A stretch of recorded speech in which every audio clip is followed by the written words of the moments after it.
What's your favorite documentary of all time? My favorite documentary of all time? Wait, what the heck? Hello, hello, hello. And keep saying something? Yep. Okay, I'm sorry. Go ahead. All right. Your favorite documentary of all time is Good Game Changers, right? We're back on. Sorry, guys. It's up there. Difficulties.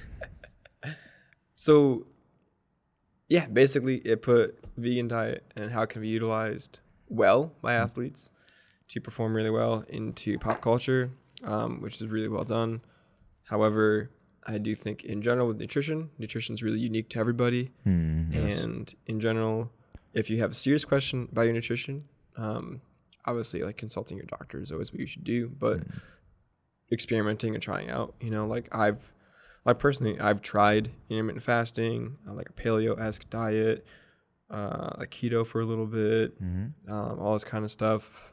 And like slowly just like evening out into what's over time like worked really well for me. And I think that should be a point that's stressed more than, hey, I found a fix, try this. I have a joke. It was just the when you were like doing this, I was literally like, visualizing the letters like paleo diet like on each fingertip and all that. That's fine. Did I write them on there? No. Okay. I had to check. It's just a regular day. This was just like one of our physics labs. Remember those days? Dude, do I remember those days? I wish I would record all the questions I asked you. Remember those questions I asked you? That's so fun. We were screwing around. I did terrible on that physics lab, but it's okay. Yeah, it was. We were blessed with a good group, it was though. great. Dude, amazing TA for sure. And it was and me, obviously you, a great lab group. Shout out Lilia. Exactly. That's how you know. For me, it's like veganism is kind of tough to go upon sometimes because, well, actually, no, it seems enticing. However, when you have people saying like, well, beer is vegan, is that healthy? Like, I'm sure you've heard that argument before. Yeah, we saw Oreos. Right. You know? Another part that I find very interesting would be our teeth anatomy. And what I mean by that is our teeth are not, when you look at natural carnivores, they're more triangle teeth. Right. And we have like these. Most people usually have these. Yeah. But then if you look at our teeth compared to a full-on herbivore, which is a horse, more flatter, more square kind of teeth, which is like basically a lot of our teeth. And that kind of raised the question for me. I'm like, I think, are we meant to be eating meat like that? You know what I'm saying? So what do you say? Yeah. I mean, yeah, based on evidence, we're not designed to just eat meat. We're not designed to just eat plants. We're designed to eat both. Oh. You know? I mean, that's why like we were talking about the teeth. Like we have the sharper teeth in the front, the flatter teeth in the back. And the sharper teeth is to rip off like pieces of meat and things. Was it? Oh. The flatter teeth in the back are to grind up like plants and things, you know? It was like the complete opposite of the question. I thought you were going to like lean towards, well, no, we should go more towards veganism because of what you just said. Oh. You missed my cue, Jay. I think veganism is really awesome. And if it works for you, it works for you. That's very true, yes. I'm not. I'm probably not going to be. But, yeah. I would like to invest in, actually, you know how marijuana has been evolving? And then THC, there's like a bunch of meals now that you could just eat it with like THC wines and all that. And I believe that should be vegan if they do it correctly for the most part. Yeah, I'd imagine. So I'm like, and you know how we like the money is just like growing and growing and growing, and the steps legally are going already. The dominoes are already falling for a lot of weed laws to be more permittable for weed to be legalized and all that stuff. So I was thinking, when you were just talking about veganism, and I was just like, that thought just came up in my head, and I just want to get it out there real quick or something. Yeah, I mean, getting on the ground floor of like a dispensary or something right now, like, you could do pretty well. There's a bunch of CBD dispensaries now, everywhere now. Yeah, CBD is huge. And even especially in, obviously, I'm follow the most like fitness circles and social media and things, and CBD like is blown up in that community. Is it? Yeah, oh definitely. Would you like not just like blunt, but just like, would you consider CBD products or something like that into your daily life? I do. Do you? I got lotion, like a CBD lotion for Christmas. Oh. And I hurt my knee like superficially. I just like need a hold when I was rock climbing. Oh, And, and like you it need was the walls. no.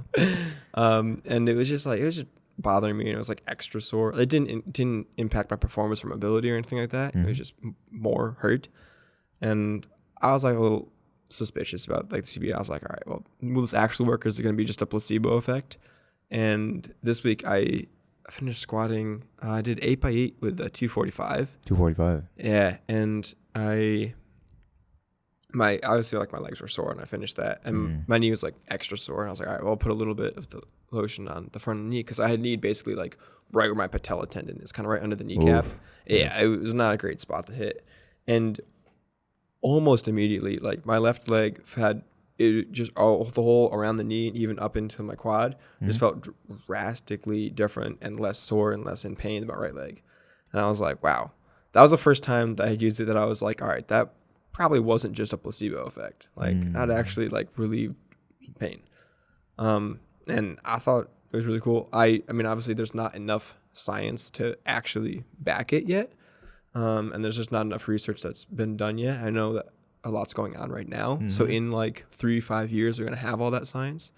But so far, like it hasn't hurt me, and I feel like it's helped a little bit in that aspect. So yeah. The stories where I hear about like people having seizures, it makes sense. People like flipping out when they're having seizures, and the weed, for the most people, usually just like slows them down a lot. And I can see how it can benefit medicinally for just this case. Yeah. I don't know about recreationally, but medicinally, I can see the benefits. Yeah, for sure. And in the future, I would like to become the next Shaq, because you know what he did?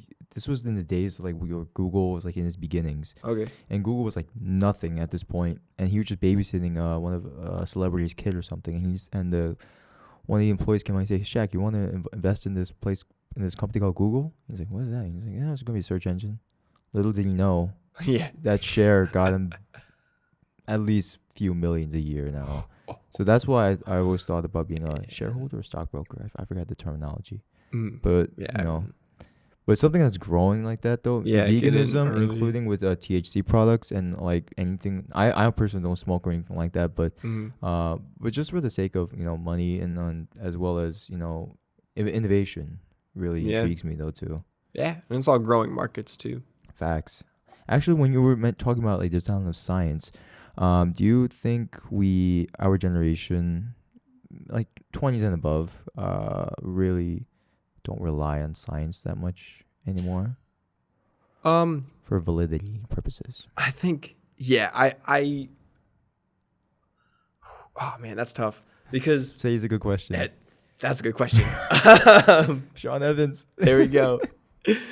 So you have this disparity between relying on science and not, right? And it's easy to not, because social media is so in our faces that we can just look at like what an influencer says or something like that and be like, oh, this must be right. And also, research is so accessible now. You can just go on Google Scholar and get scholarly articles, peer-reviewed. You can get meta-analyses on almost every subject that you want to know about. Facts. And that's going to be the best evidence-based science that you can find about anything you want, right? Like that's where I like to do the most of my research, especially on like dietary questions, because those are, I feel like, some of the most polarized conversations that people have on social media in particular. So it's like, all right, well, I'm just going to go directly to the source, right? But I think, that's also because I spent 2 years in school for exercise science. And so I know how much just lies there are being told just to market it and just to make money, Yep, unfortunately. And so I think most people, I would say, don't rely on science for validity because they trust a popular person they see on the internet. Oh, yes. That was actually going to be one of the points, though. And also, I think it's also how our authorities have been using science and how we just don't trust in them anymore. Okay, kind of just like lying with statistics kind of deal. That's a part of it, or how they've utilized science to negative reasons and all that stuff. The world is evolving. Everything will evolve. You and I will evolve. The things that we are working towards are evolving. Science and all that, but sometimes the things that we've done with science, I just regret sometimes, though, man. Like the atomic bomb and all that. Vaporizing a human being from the face of this earth. I can't see even a cell of him anymore. Yeah. That did shock me though sometimes. Like as a kid, I just read about the U.S. textbooks and all that, but then like reading them more about and watching documentaries about the reality of it, and you're just like, you can literally vaporize someone now, and there's like chemical warfare where people are just like not melting, but something's happening clearly. Horrible. Yeah, and then now you see all this epidemic almost towards our environment, where China's got to the point where we just got to make towers of trees now. I don't know if you heard about that, but just to minimize the CO2 emissions and all that. And it's just so regretful to see how much we've effed up our world sometimes with the things that science is a beautiful thing, but there's a pro and con to it sometimes. Yeah, there are harms. Yeah, I agree. If people are chasing money more than they're chasing ethics, that's very tough sometimes. Yeah. There's just the money and ethics. Yeah, I did talk about this in my last podcast with my comedian friend, and I said when I get rich, and when I say rich, I just want it to be financially stable. Like I don't want to be pulling out my hair. Like how the heck am I gonna pay this next bill? Yeah, or how am I gonna get groceries? But then when I get that money, I just don't want it to be like the Gollum effect. Where it just poisons me inside out and just takes me from who I really am as a person. And I just do this podcast just as a conversation between you and I, or people I know, or people who I want to know about, or what they do. For sure. And I just sometimes want the money to poison who I am. Yeah, sometimes I just repeated myself. Sorry, guys. No, I mean, I think that you can see people who like money's done like that poisoning too, but also I think there's enough people out there who have made a lot of money who have stayed pretty true to themselves. I think that's an inspiration to anybody else who wins the lottery tomorrow or something like that. Like just because you have $40 million in your pocket right now doesn't mean you should change your character. I would love that. Wouldn't you like that? Yeah, I certainly wouldn't say no to it. Actually, I think one quick challenge could be for those millionaires out there. It's like, what if ethics is what's holding you back from getting way more money? Like, screw your family or screw my friends. I'm focusing on myself. There was only business and all that. That's where the ethics goes out the window. And I feel like that's the challenge sometimes, is to keep your humanity in a sense in that situation. Yeah, definitely. Suddenly greed becomes the essence of your being versus anything else. And it's not even just money though too. It's just our time, or just how or like what your experience right now with the Adirondacks and greed with the resources. The trees. And again, like I don't think that has to happen to everybody who comes into success. Or I shouldn't use the word success because that can be defined so many different ways, but comes into monetary success, I'll say. Yes. And yeah, I do think by and large, I think I'm pretty optimistic and I believe in people. Oh, really? Yeah, absolutely. And I think that there's a number of people who have done very well. I met a world champion Spartan racer over the summer. And I don't know how much money there is in OCR. I don't know how much money there is in Spartan racing, but I know this guy's been a world champion for a decade now. So I can't imagine he's doing poorly, right? But when I met him, I just met him hiking in the Adirondacks with my friend Blaine, and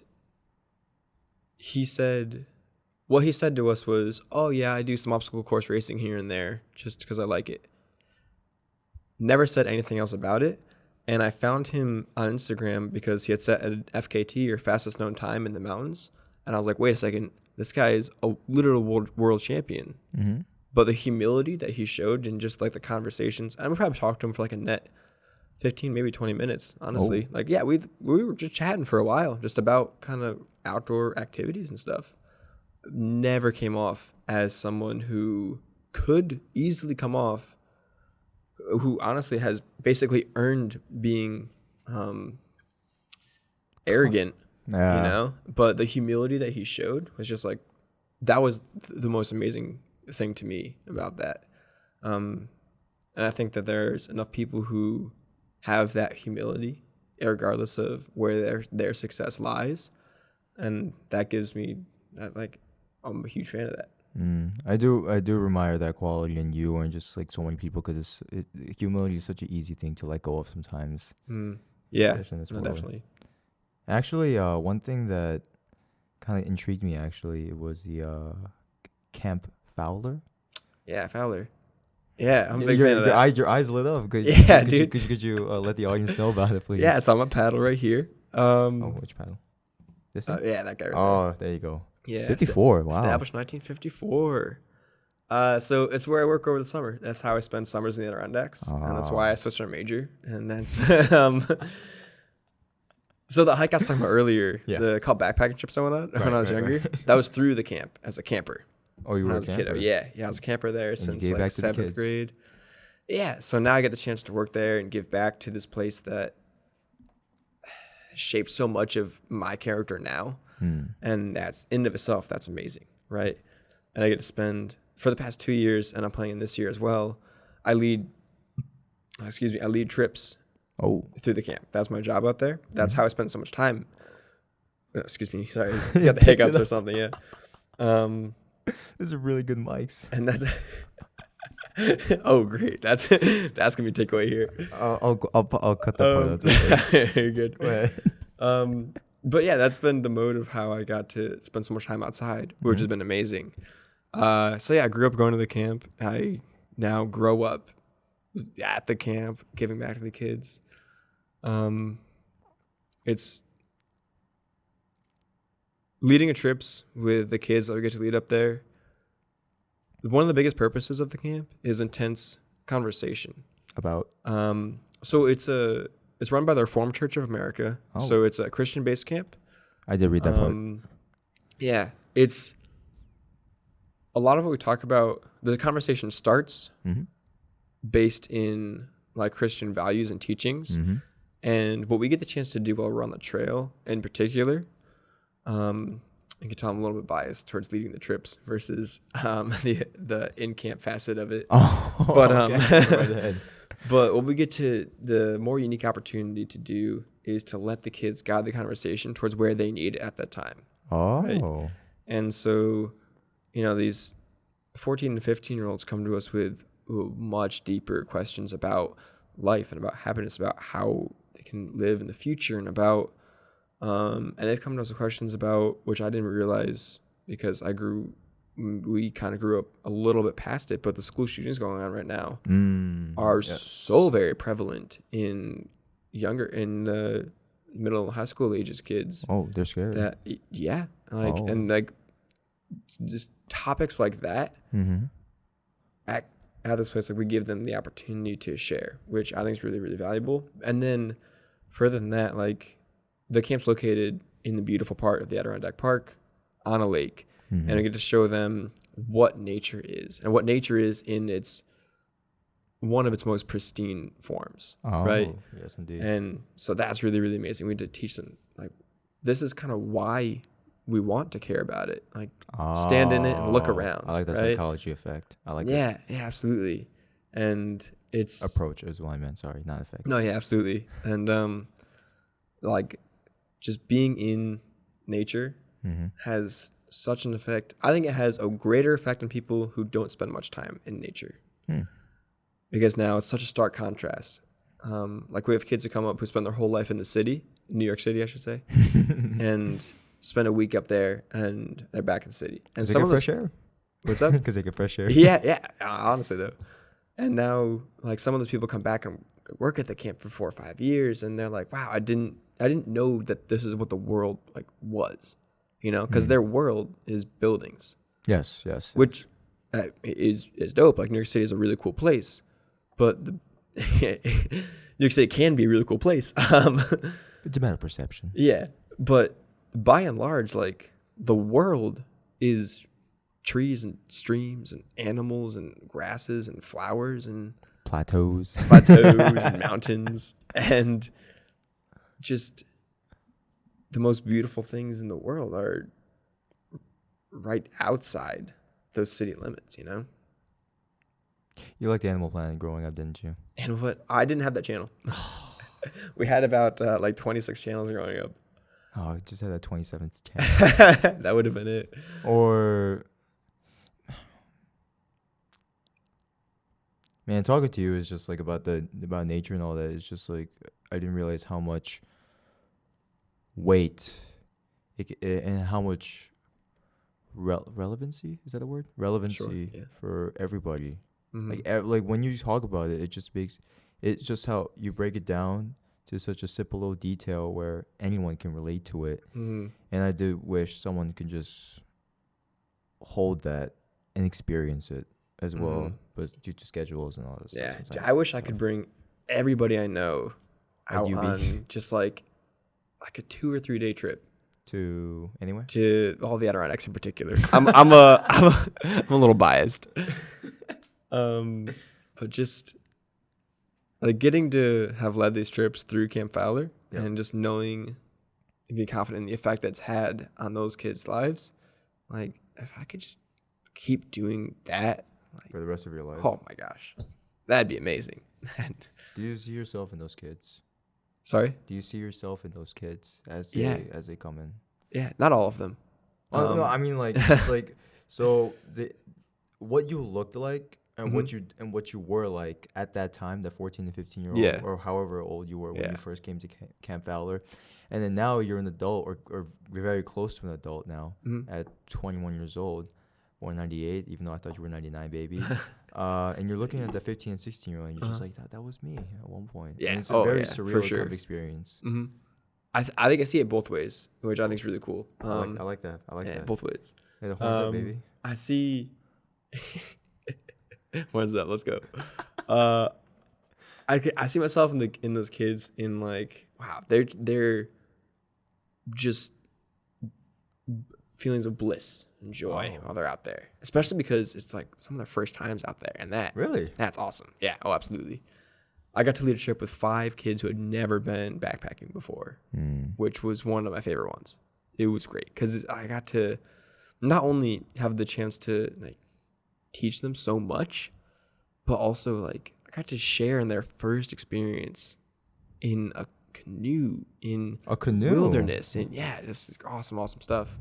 So I get to see myself in them, which is amazing, and I also see the people who paved the way for me in myself a little bit too. You know, I mean, because when I was a kid, I had guides and I had leaders from the camp who I was looked up to so much, and now I get to be that to this next generation coming through, and that's a really special connection for me.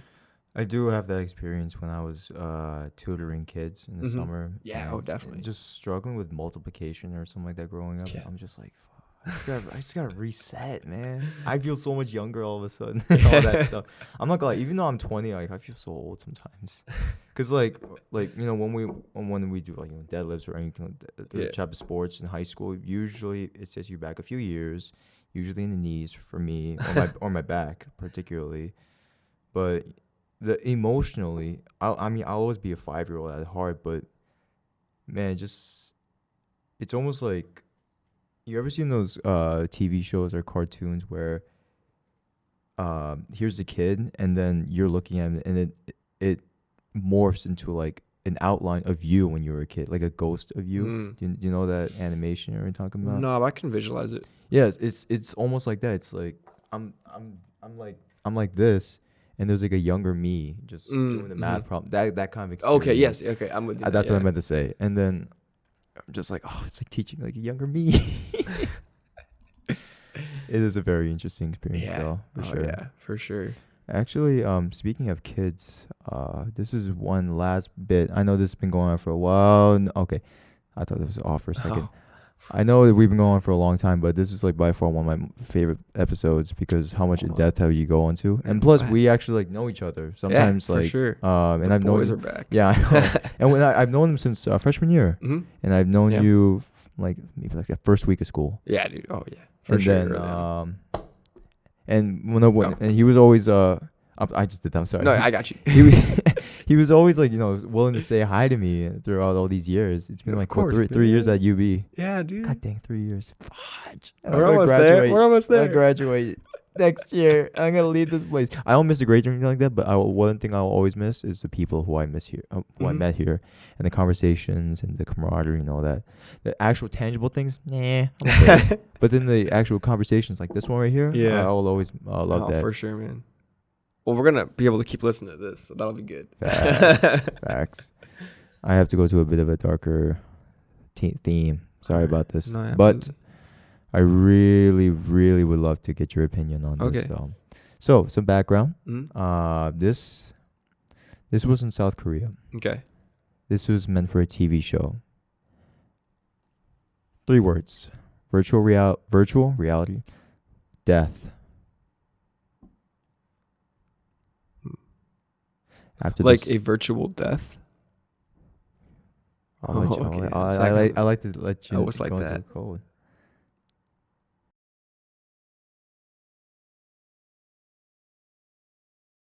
Do you want an explanation, or do you get the point? Yeah, could you give me a little bit more about what it was? That's her dead daughter. They reanimated everything. Her voice, her face, everything, and it's all in virtual reality. It's all for a TV show. Are you okay with that? What are your opinions on it, man? That's a lot. I mean, like the feelings that mother had were so raw and real. Like, wow. I think that's one of the. Man, I could definitely. Wow. See, you're stunned. I could tell. Yeah, I mean, like, just the. I wish we could have seen the mother's face a little bit more through like the VR goggles, but she's so crying. From her voice breaking and crying, like, yeah, that's just so raw and real, and obviously the bond between the mother and her children is so deep that. She was 10 when she died too. Oh my gosh. How long had it been since she had passed before they did that? Well, I'm assuming like a few years or so. Sorry, but Wow. Wait, okay, so actually no, I'll show it up to you guys, and well, I think I explained it pretty well to you, so I think they can pick it up. But yeah. So just like a virtual daughter that she got to see. That's exactly it. Yeah, but it's everything perfectly in their likeness. They regenerated everything. So I think the hardest part would be, I think, not being able to like hug her. Yeah, you saw her. She was like doing that. Yeah, she was like right there with the hands. Okay. But man, that's tough. What do you think about it?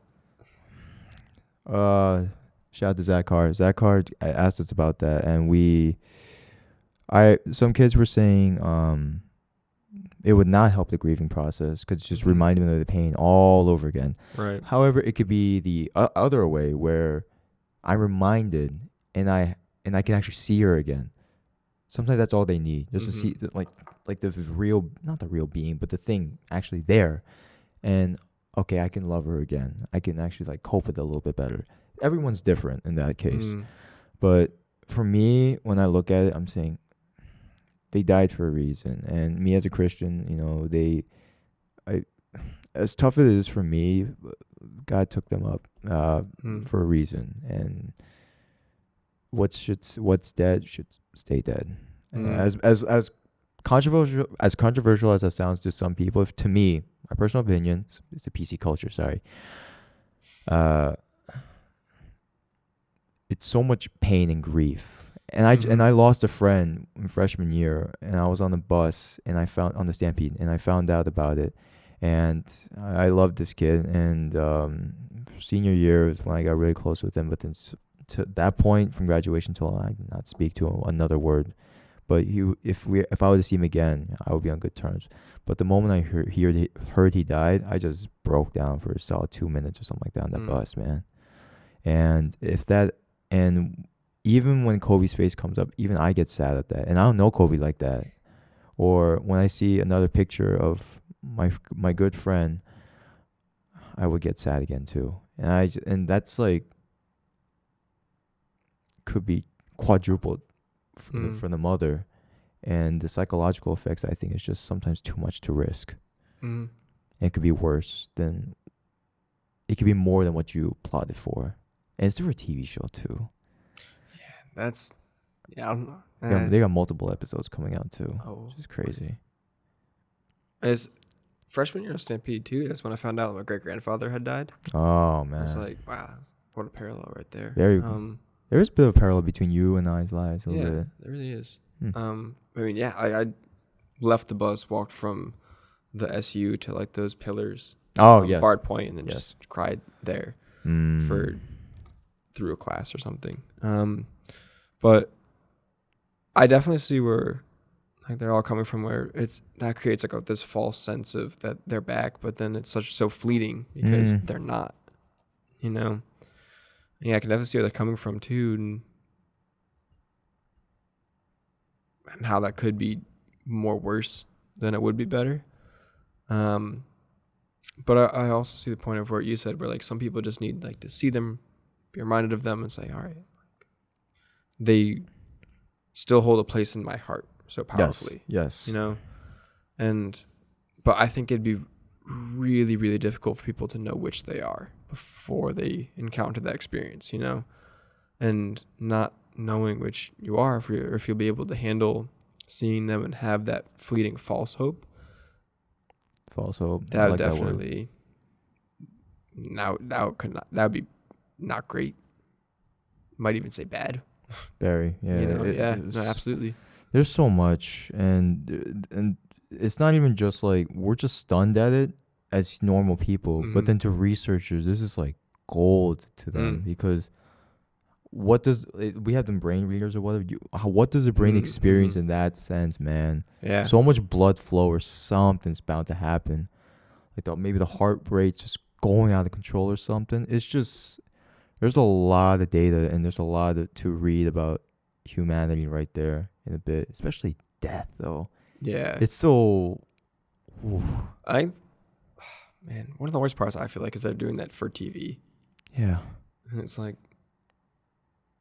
people are getting paid because of this. Yeah, it seems superficial when you when I you're agree like, with that. When you put that label on reconnecting with the past loved one. Mm-hmm. Yeah. Me as a Korean, I'm looking at this, and we Koreans are usually very emotional people. Because you could see it through our media, our dramas, our movies, and all that. Shout out to Parasite for winning 4 Oscars. I'm sure you heard about that, right? Oh, yeah. I haven't seen it yet, but I heard it's amazing. Watch it. It's fantastic.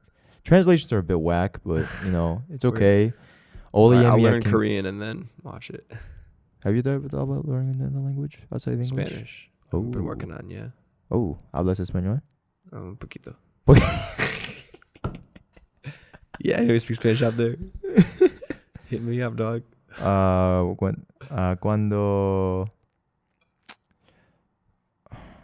¿Cuánto quieres presentar tu español a la gente? Oh, boy. Necesita más comida. Más comida.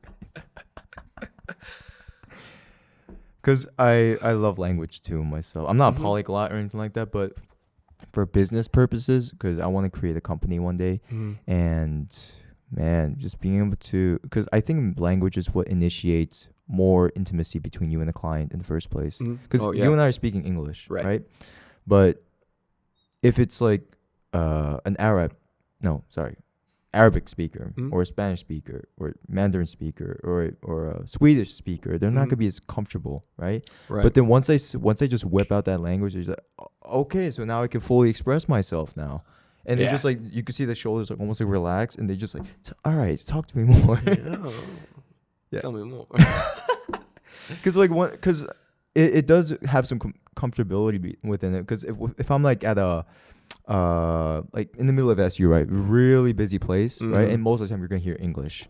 Yeah, but then there definitely are almost every time I've walked through at least one snippet of a different language for sure. That's why I like UB though too. Yeah, A lot of for sure. internationals out here. A lot of Chinese, Indians, a lot of Europeans out here actually. Do you know that? Yeah. Uh, I've met.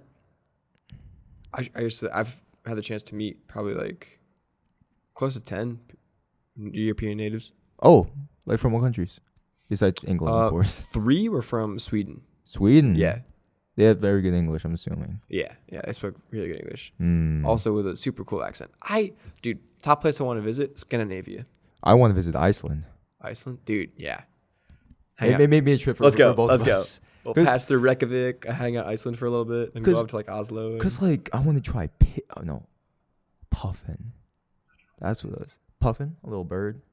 You're gonna eat a little bird? Is it like the little like? Oh my gosh, it looks like a penguin. You could say a cousin or so. Oh, okay, it legit looks like a small penguin with a big beak, and they can fly. and they can fly. Oh my gosh, an alpha penguin. Alpha penguin. It's like a badass penguin. Yeah. It's like the final evolution, like in Pokemon. So like it's like the Charizard. Charizard can actually fly. Highest level of. Because Charmander, he's just a little dragon, but the Charmander can actually fly. So therefore, the Puffin is the actual evolved. I'm down with that. Yeah. Oh, that's gonna be like a skit right there. Dude, highest level of penguin evolution. A Puffin. Yeah. With the softest sounding name. Wow. You're from like Emperor Penguin and then Puffin. What the hell? That's a penguin. Right? Someone fact checked me out there in the world. What? Emperor Penguin? Yeah. Oh, right. Yeah. Mumble species from Happy Feet. They have like a little yellow trim or something like that on the side. Yeah. See, I love like movies like that, and I could just say a bunch of titles off my head, a bunch of characters, and then people judge me. They're like, "Why do you know that?" For example, like I think it Surf's Up. Yeah, right, with the penguins that are Cody Maverick, Chicken Joe. What's his name? Big Z. Yeah, Tank. I love that movie. Surfs. What was it? Classic. There's like a song at the beginning of it. Get down. No, I don't know how it goes. I couldn't even think about it right now. I do like those movies though. It's great. Yeah, dude. Yeah, we've been talking for a while though. Well, I mean, the viewers have a very short attention span. Watch it in segments, you know? Segments? Yeah. Once I get to like my 20th episode, I think I'll start doing the clips thing. That'd be cool. Yeah. I think Joe Rogan does that. Chop out like a 8 or 10 minute one and just throw that out as well. Or just the funny spits, honestly. Yeah. But I feel like everything we've talked about is so much in depth. It's just like, can your eyes stay open just to like pay attention at all for those kind of things? For what? Oh. For just anything, just a podcast in period. Yeah, I mean, in period. When Rogan cuts it up too, he has some like longer, like 15-minute clips. He does, but I'm saying like, majority of the people are not like gonna watch an hour. 20. I do it for my personal things, but you know, most of. I often listen while I'm doing other stuff. I'll say that's what I meant. Okay. Yeah. I'm saying solely. You're just like. Oh, okay, yeah. I'm a big podcast while driving guy. Oh. Yeah, for sure. Podcast while driving. Power move. I do it while typing up a document, typing up a homework or something. As soon as I'm doing something where I need other brain power for, I know I'm doing really, really poorly on whatever assignment I'm doing. I'm just listening to the podcast. Oh, it's like it's like a seesaw. Oh, yeah. It's more like one's gotta be. Yep. I do. For me, it always goes podcast.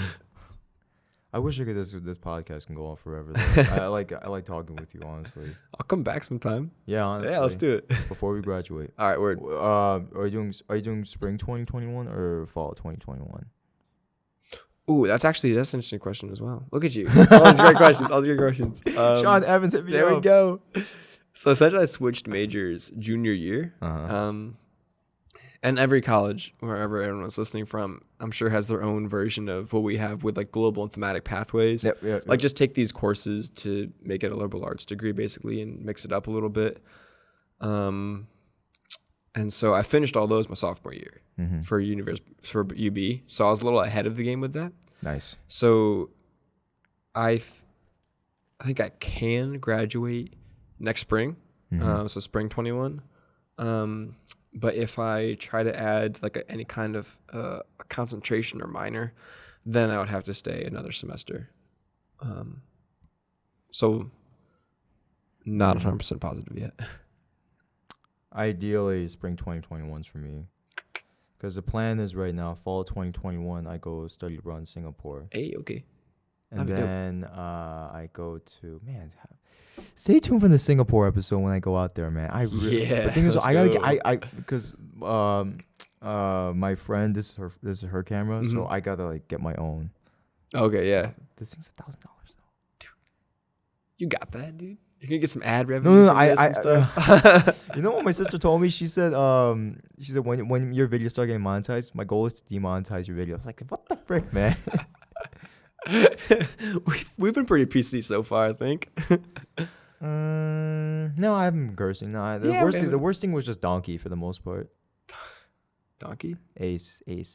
Oh, I gotcha. Yeah. Oh, look at you keeping it monetary. Or right I could say sugar honey iced tea. Ah, there we go. Okay. You've seen Madagascar, haven't you? Yeah, I've seen Madagascar. Come on now. Oh, sugar honey iced tea. I didn't realize it when I was younger, but then now I grew up, I'm like, what the hell did I watch when I was younger? With some of these films and all that. It's like, wait, what? Like SpongeBob. You ever seen those videos? Like the 9 times SpongeBob was like really was weird back then. Yeah, I've seen some things where it was like originally designed to be like a Big Mouth or Rick and Morty, like adult animated series, and then they changed it up a little bit and made it for kids. Like Bikini Bottom, that's where a woman wears it over her bottom area. Yeah. Or Sandy Cheeks. Sandy Booty Cheeks. What else you got?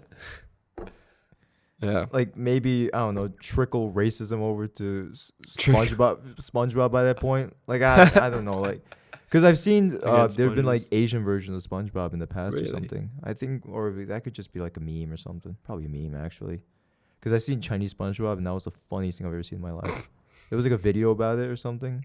And oh, wait a second. Ooh, I don't know. I don't think I could say anything about China. You know why? Because South Park did an episode, and South Park was just shut down in China entirely. Oh. And you know how they got that Wuhan thing going on right now? I don't know a lot about that, no. Coronavirus. Oh, yes, okay. Okay, so I don't know what's going on right now, but Man. I don't know. Not South Park, apparently. I hope this video doesn't get shut down because I just said the word China, but no. I pray for those who have the coronavirus. Y'all keep working on it. Something's gonna hit. Something's gonna recover for sure. Yeah, they've got a lot of geniuses over there though, for sure. Yeah, I think that by and large, science as a worldwide community has pretty much beat diseases. Yeah, except for cancer, of course. But we got this. Cancer's a big animal though, for sure. Yeah, for sure. Have you experienced like cancer directly or indirectly? I mean, I've never had it. Well, my mom has though. Yeah, it's tough though. Is she doing all right? Yeah, she's doing super solid right now. She actually pretty recently finished up with chemo. Oh, so that's wonderful. Been awesome. That's wonderful. For sure. That's wonderful. And honestly, like, I know the director of Camp Fowler. Look at that. Was talking about someone who he was close to who had the same cancer and had to go through a very similar treatment, but like the contrast and how far they've come with the science behind it and with the treatment is night and day, and it's ridiculous. And they're just so good at treating it as best and as efficiently as they can now. That's amazing, and like only getting better at it. That's awesome. That's one of, like we were talking about earlier. That's good science. Yes. Oh yes. Nailed it. Yep. Everything is beautiful, but then it takes an idiot to sometimes mess it up, or it just takes someone to just misinterpret it or misuse it in some senses. Like the technology, the advancement behind the atomic bomb, I'm sure it could have been applied to something else. I mean, nuclear energy now. Nuclear energy, exactly. Right. Which is we gotta be careful with that though. We don't want another like Chernobyl or something like that. Yeah, no, that's not great. But we gotta have like some geniuses like Tony Stark like that though. Yeah. Building suits in a cave or something like that. I'm really like wondering like why have we like created like an Iron Man suit? Like it does not make sense to me. Dude, so All right, here's something that social media doesn't portray about me, actually. I'm a huge fan of looking into conspiracy theories. I knew it. I knew it. I know someone I don't happened like that. I don't like agree with most of them except for Bigfoot. He's out there for sure. All right. Oh, yeah. dang it. Wait a second. Dude, you put up like something Facebook post or something like that? I think I shared an article on Facebook That's of what it like was. proof behind Bigfoot or something. That's what it was. That's the only like conspiracy theory or thing like that I'm gonna be like, yeah, for sure. Other than that, I just like love like looking into like these crazy ideas people have. I think it's so interesting. So Area 51 was Dude, like they have an Iron Man suit. Let's Oh, go. who's- I'm who's- calling it right who's- now. Who's they? Oh, you're talking about the government. Dude, the government, man. Oh, dude, let's go. You know what's so funny? You've seen this Family Guy episode when the Brian finds out they have to cure the cancer? No. Brian's like, you have to cure the cancer? You're not giving it? Why? Oh, it was, I don't know the lines exactly, but it was along the lines of, well, we're not going to get money from healthcare and all that stuff, or health insurance. I was like, Ooh. I'm not going to lie, that's probably true, or some type of monetary driven Yeah, I mean, priority. the government by and large has technology before consumers do, like GPS. Like the military was using it like something like 20 years before it was on the market. Facts. Things like that. That's the only example I have on the top of my head. But like, They're probably watching me right now via my what is it, MacBook Pro. I like to say hey to my FBI agent back there. You know, give him the what's up. I mean, like I always keep my laptop like. Actually, no, I shouldn't say that on YouTube. Damn it! Yeah, no, don't say it. I'll tell you the joke afterwards. All right, yeah, that sounds good. If you're listening on my iMac, FBI agent, Stop. take your lunch break. Yeah, Take your lunch break. You know, go to Panera. He probably took his lunch break when we were talking about puffins for so long. Oh yes, the penguin. He's like, these guys are boring. I'm gonna go get me a "Jeez, sandwich or what's going on something. here, man? I need a club. You ever thought about doing stand-up comedian? I feel like you'd be interesting. Me, dude, I say all the time, I'm dropping out and becoming a comedian. I get told almost every time, keep your day job, man. Comedy's very tough to make money though. Fair enough. Oh yeah. If you're not like established, like Kevin Hart or all them people, it's. But the thing is though, John Mulaney. Yeah, that's what I'm talking about. I personally am a fan of Dave Chappelle. Yeah, he's super funny. I've said this joke on the last podcast, but I think it was kind of. But I should tell I should tell you this joke. He was getting an award, the Mark Twain Award. It was like the most funny, stupidest setup ever. But he did this. He's like, I love this country, man. I don't care. Look at me. I'm smoking indoors. While he's receiving like a peace award or whatever. I was like, what am I watching? So continue on to the joke. That's awesome. So he's like, I love this country, man. The first law, beautiful. You can say whatever you want. Second law, it's to clean up the mess you made after using that first law. I'm like, that's true. I made two people laugh with that joke. Dude, that's a good one, man. I like it. I'm sure the way he does it, though, it's like a likability. Because if you just look at him, he looks like he just doesn't give a crap about anything he says. Yeah, for sure. It is like his face, and you're just like, oh, I look like I could talk to him. But then the next second, he just tears you down emotionally with like an insult. Dude, every like comedian's aesthetics and how they deliver stuff, I feel is just so unique all the time, and it adds so much. Like the contrast between Dave Chappelle, and then like John Mulaney or something, who does every stand up in a suit, and to quote him, I look like I was raised in a lab and have been eating saltines for 30 years, and they just carried me out here in a crate. Saltines. Actually, I think you actually I threw this over to shout out to Sakar again. That's what I'm talking about. Let's go, this guy. He was actually kind of dumbfounded by this question. Do you agree that comedians are the modern day philosophers? What? Give it to me. Give it to me. Give it to me. No. No, not that. That's not what I'm looking for. Oh, all right. That's a great question. Was it a good question? Do you believe that comedians are modern day philosophers? You're asking me? No. Do you think it was a good question? Oh, yeah, I think it's a good question. Awesome. I think it's interesting because a lot of comedians bring up stuff and people are always like, huh. There you go. But also, I think a lot of comedians bring up stuff that they're just like, hey, people will enjoy hearing this. Yes. I think a lot of them aren't. A lot of times they're not thinking deeply about things. Yes. They're just pointing it out because they think people enjoy hearing it. I guess that's when the that's when, you know, you have to follow your audience by that point. But then just like the art in itself is commentary for the most part and something to me in personal opinion. Yeah, I think like a lot of times when comedians bring up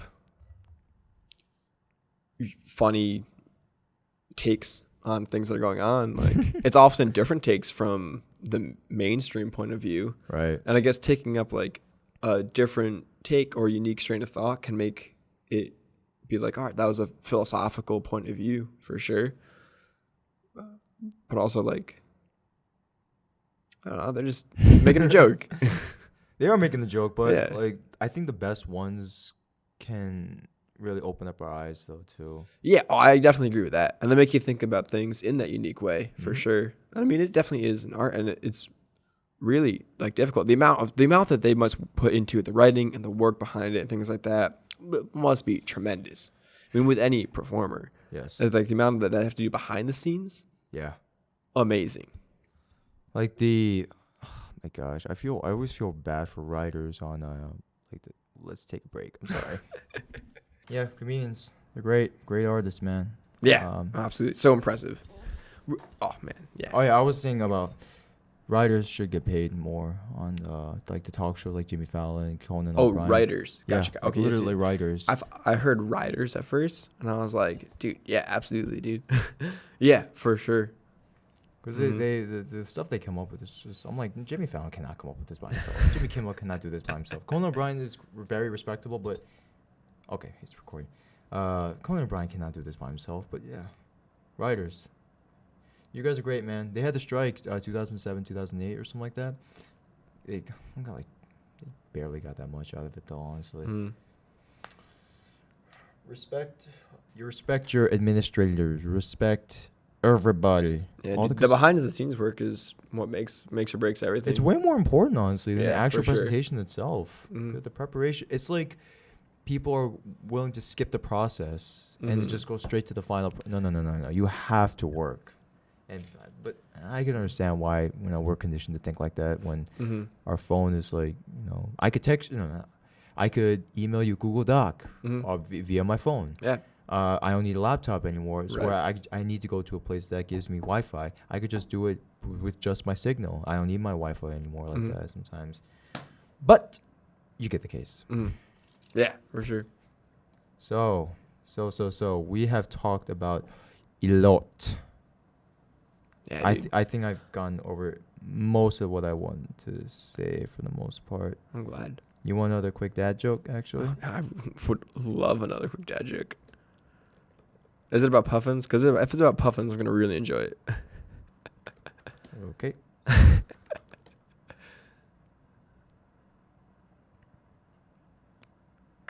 Jeez. All right, there's a... Ew, what the heck? The Puffin Book of Christmas Stories.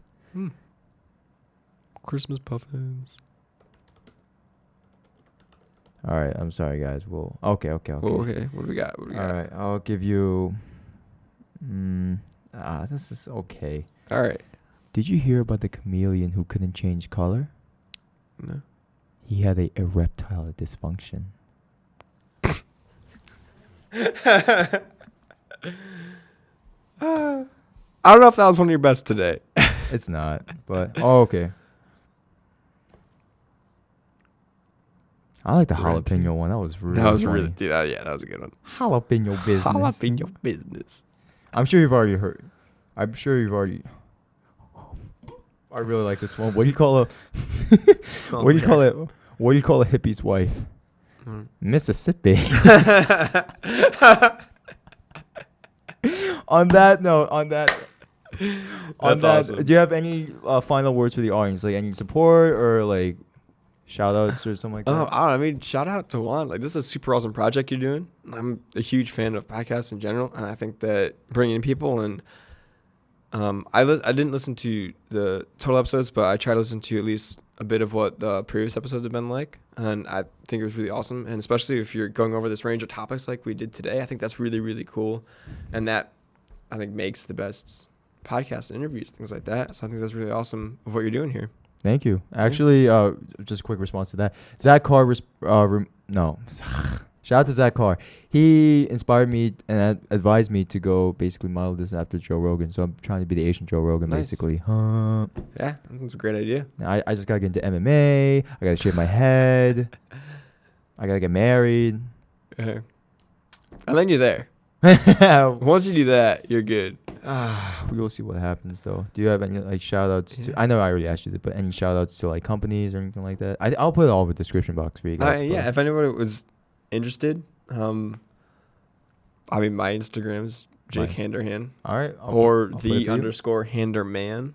Oh. Because my last name's Handerhan. I thought it was clever. Oh, there's two. There's two. There's Okay, two. I'll put both. I'll send you like a post off the other one. Awesome. And then like if anyone's interested in like workouts, that's pretty much what I post in that second one.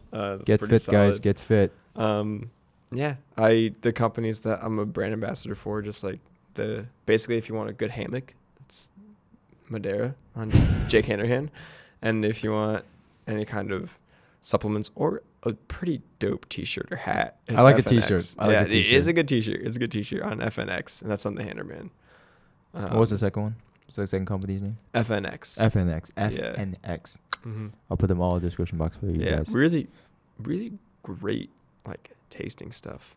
I don't do a whole lot of supplements. Yeah. Pretty much like protein shake, creatine, and multivitamins. But the protein is like, oh, it's so tasty. It's the best ones. That's just another source of validity, guys. See, you guys don't need science. You just needed to hear from your opinions. Man. Oh, okay, yeah. And that's how you know it. As you always. Okay, so if you like the video, please leave a like, share, subscribe, and please leave the comments, man. Comment what you want. Comment if you would like to be on the podcast, maybe. I don't know, but bro. Hey, dude, come through. Yeah. If you want to be on one of my weekly videos, just hit me up, man. Shoot me that DM. Slide into them. Say hey. I'll say hey. That's what the kids are saying nowadays. Yeah. All right, man. As always, y'all have a bit. Yeah. Oh, I screwed up my ending. No. Oh, no. Do it again. As always, y'all have a blessed day.